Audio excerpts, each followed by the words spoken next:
Welcome to YGs CBD Microsoft Excel tutorials. This series is intended for civil engineers who want to utilize Microsoft Excel proficiently in their everyday work.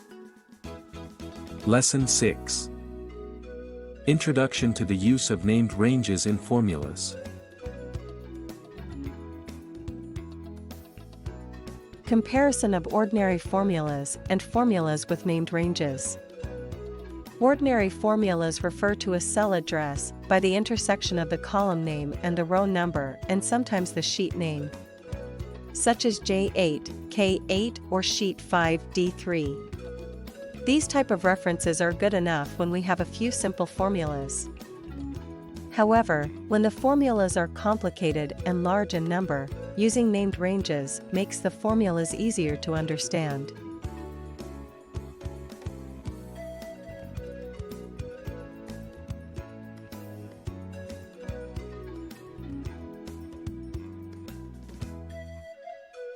Anybody can easily follow formulas with named ranges and effortlessly trace errors, if any.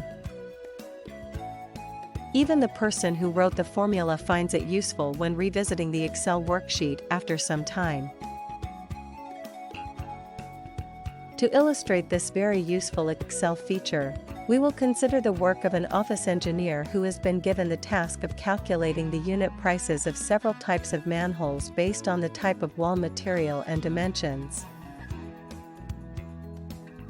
As a first step, the engineer identifies and lists the key activities involved in the construction of a manhole.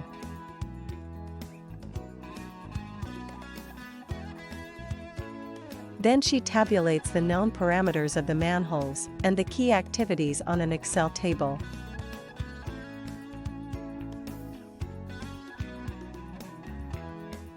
She places the current unit rates of the individual activities obtained from the responsible coworker in another sheet.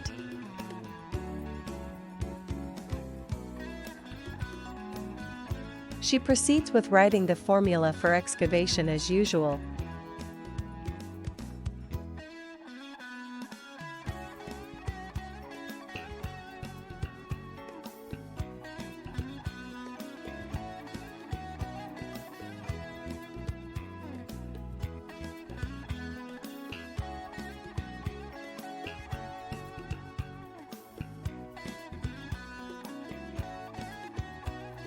To get the cost of excavation, the formula must be linked to the sheet containing the unit rates of activities. She drags the formulas down to the other rows, but observes that cell reference to excavation unit price has also moved down and needs to be corrected manually.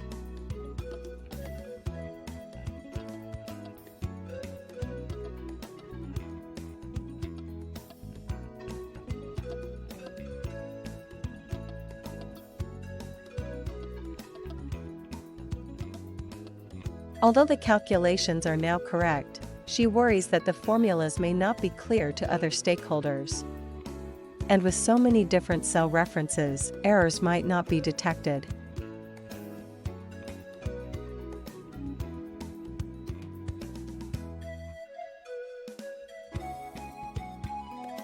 She decides to use named ranges and recalls the steps to follow. 1. She must first give names to the relevant data columns, and 2. She just has to choose from the available names to compose the formulas. Accordingly, she selects the first range, goes to the Formula tab and chooses Define Name. Observe that, since the selected cells are in a column, Excel suggests the column title as the default name. She accepts it and continues naming the rest of the columns in a similar manner.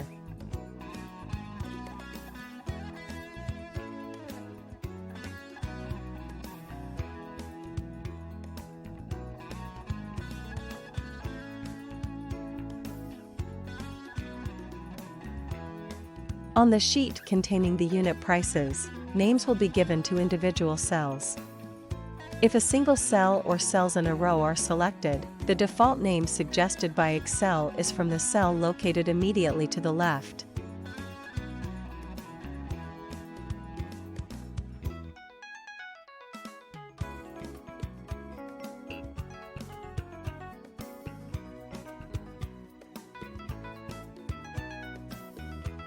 Observe that the column with the unit of measurement has been moved to the right side so that the unit price cells and the description cells are side by side. It is also a good practice to give descriptive names in the Excel table, then editing the names of the ranges later on.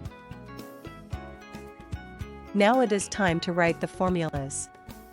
She inserts the equal sign first, and as soon as the first one or two alphabets of the name range are entered, Excel lists the available names to choose from. Thus in the first formula, she entered the equal sign followed by the letters MH to display the choices.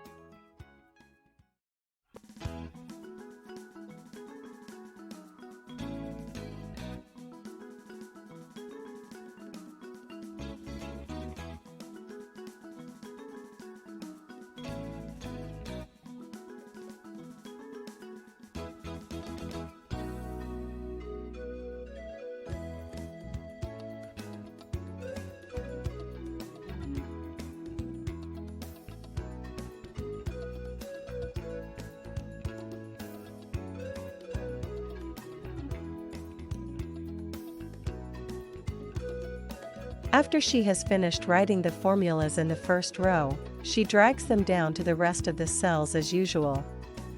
All formulas in the respective columns will be identical.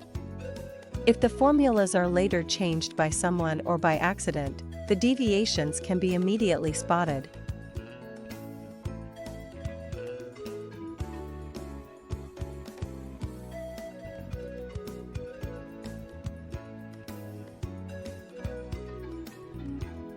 I hope you have now learned the steps to use named ranges in your formulas. You can practice calculating quantities and costs of the remaining activities involved in the construction of a manhole. You can then use it in the future to quickly calculate direct costs of different sized manholes.